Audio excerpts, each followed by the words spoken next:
இப்போது நாம் புத்தக விமர்சன பகுதிக்கு போகிறோம். இந்த வாரம் நமது விமர்சனம் ஹஸ்ரத் மசீமவுத் மிர்சா குலாம் அஹ்மத் காதியானி அலைஹிஸ்ஸலாம் அவர்களால் எழுதப்பட்ட how to be free from sin, பாவத்திலிருந்து தவிர்ந்திருப்பது எப்படி என்ற புத்தகத்தை பற்றியதாகும். இப்புத்தகம் நாம் தற்போது பேசிக்கொண்டிருக்கும் விஷயத்தோடு தொடர்புடையதாக இருக்கிறது. இப்புத்தகம் இஸ்லாத்தின் பாவமீட்சி கொள்கை தொடர்பான முழு கருத்துக்களையும் எடுத்துரைக்கிறது. நீங்கள் பார்த்து கொண்டிருப்பது போல இது அளவில் பெரிய புத்தகம் அல்ல. ஆகையால் கண்டிப்பாக படியுங்கள். உங்களுடைய விமர்சனங்களை எங்களுக்கு தெரிவியுங்கள். இப்புத்தகம் 1902 எழுதப்பட்டதாகும். இது முதலில் அஹ்மதியா ஜமாத்தால் நடத்தப்படும் ரிவ்யூ ஆஃப் ரிலிஜியனில் ஒரு பகுதியாக எழுதப்பட்டது. இப்போது நாம் அடுத்த கேள்விக்கு போகிறோம். ஒரு சில பிரச்சனைகள் மீண்டும் மீண்டும் நிகழக்கூடியவையாக இருக்கின்றன. துரதிர்ஷ்டவசமாக பலர் இதற்கு பலியாகின்றனர். இந்த கேள்வி ஜெர்மனியிலிருந்து முபஷிரா சாஹிபா கேட்டுள்ளார்கள். அவர் இந்நிகழ்ச்சியை தொடர்ந்து கண்டுகளித்து வருகிறார்கள். முபஷிரா சாஹிபா அவர்களே, உங்களுடைய கருத்துக்களுக்கு ஜஸாக்குமுல்லா.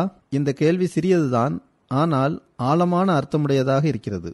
அது என்னவென்றால், தற்கொலை பற்றி இஸ்லாத்தின் நிலைப்பாடு என்ன என்பதாகும். ஒருவர் தன்னைத்தானே கொன்று விடுதல் பற்றி இஸ்லாம் என்ன கூறுகிறது? நான் தற்கொலை தொடர்பான திருக்குர்ஆன் வசனத்தை பல முறை படித்திருக்கின்றேன். ஏனென்றால் அது என்னுடைய தனிப்பட்ட வாழ்விலும் தாக்கத்தை ஏற்படுத்திய விஷயமாகும். எனது குடும்பத்தார் கூட தற்கொலைக்கு ஆளாயிருக்கிறார்கள். ஆகையால் இந்த வசனத்தை குறித்து ஆய்வு செய்வது எனக்கு மிகவும் முக்கியத்துவம் வாய்ந்த ஒன்றாகும். இந்த கேள்விக்கு பதில் கூறும் விதமாக திருக்குர்ஆன் மிகவும் நேரடியாக கூறுகிறது, இஸ்லாத்தில் தற்கொலைக்கு அனுமதியே இல்லை. சூரா அல் பக்ரா வசனம் 196 இது தெளிவாக கூறப்பட்டுள்ளது. அல்லாஹ் மிகச் சரியாக மிக தெளிவாக இவ்விஷயம் பற்றி கூறிவிட்டான். அவன் தன்னுடைய கருணையை நோக்கி ஒவ்வொன்றின் கவனத்தையும் கொண்டு வருகின்றான். அல்லாஹ் கூறுகின்றான், நிச்சயமாக ஒவ்வொரு கஷ்டத்துடனும் சுகம் உண்டு. மேலும் ஹசரத் யூசுப் அலைஹிஸ்ஸலாம் மற்றும் அவரது தந்தையார் யாக்கூப் அலைஹிஸ்ஸலாம் அவர்கள் கூறியதாக வருகிறது, அல்லாஹ்வின் மீது நம்பிக்கை இழந்தவர்களையும் நிராகரித்தவர்களையும் தவிர அல்லாஹ்வின் கருணையிலிருந்து எவரும் விடுபடவில்லை. அல்லாஹ் எல்லாவற்றின் மீதும் ஆற்றல் மிக்கவனாக இருக்கின்றான்.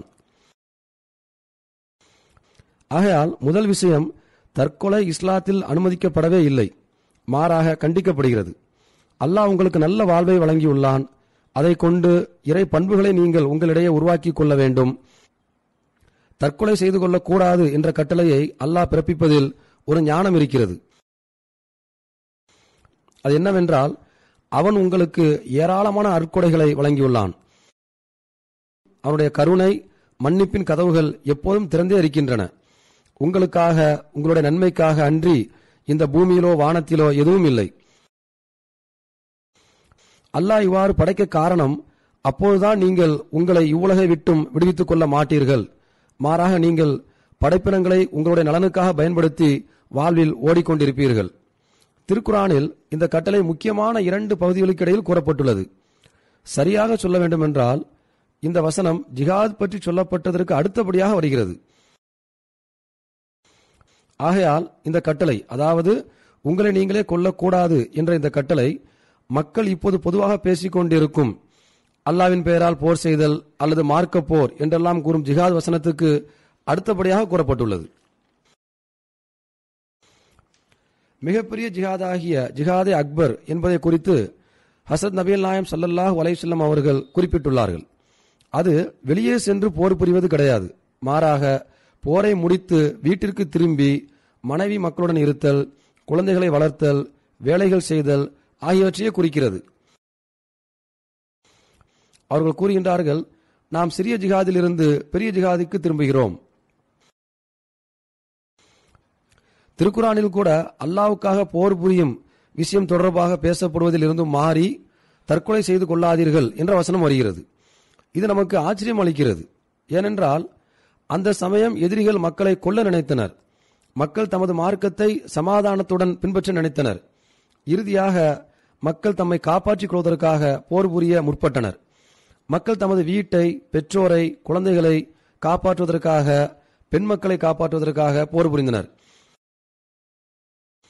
சுதந்திரமான முறையில் சிந்திக்கவும் செயல்படவும் இவ்வுலகில் மக்கள் அனுமதிக்கப்பட வேண்டும். எனவே மீண்டும் வேலைக்கு வருதல், தன்னுடைய குழந்தைகளை பெற்றெடுத்தல், உறவுகளை பேணுதல் போன்ற இந்த மாதிரியான போர்தான் மிகப்பெரிய போராகும். அதற்குத்தான் இந்த கட்டளை, அதாவது உங்களை நீங்களே கொள்ளாதீர்கள். ஜிஹாதின் பெயரால் தன்னைத்தானே யார் இன்று அழித்துக் கொள்கின்றார்களோ அவர்களுக்கு இது ஒரு பாடமாக இருக்கின்றது. நீங்கள் அவ்வாறு செய்யக்கூடாது, இல்லையெனில் நீங்கள் இறைவனது நேரடி கட்டளைக்கு மாறு செய்கின்றீர்கள் என்று பொருளாகும். இரண்டாவது, ஜிஹாத் என்பது அடுத்தவர்களை கொள்ளுதல் என்று நினைத்து தெரிந்தோ தெரியாமலோ தவறளித்துக் கொண்டிருக்கின்றார்கள். இந்த வசனம் அதற்கு இடமே இல்லை என்று மறுக்கிறது. உண்மையான ஜிஹாத் என்பதன் பொருள் உங்களின் கைகளால் உங்களுக்கு அழிவை ஏற்படுத்துவது அல்ல, மாறாக இறைவனின் மீது நம்பிக்கை இழந்து விடாதீர்கள் என்பதாகும். அவனிடம் துவா செய்யுங்கள், அவன் உதவி புரிவான். நீங்கள் உண்மையான ஜிஹாதில் பங்கெடுக்கும் போது, அதாவது வேலைக்கு செல்வதற்காக, இறை நெருக்கத்தை பெறுவதற்காக, அவனது அன்பை பெறுவதற்காக, உங்களது குடும்பம், உற்றார் உறவினர்கள்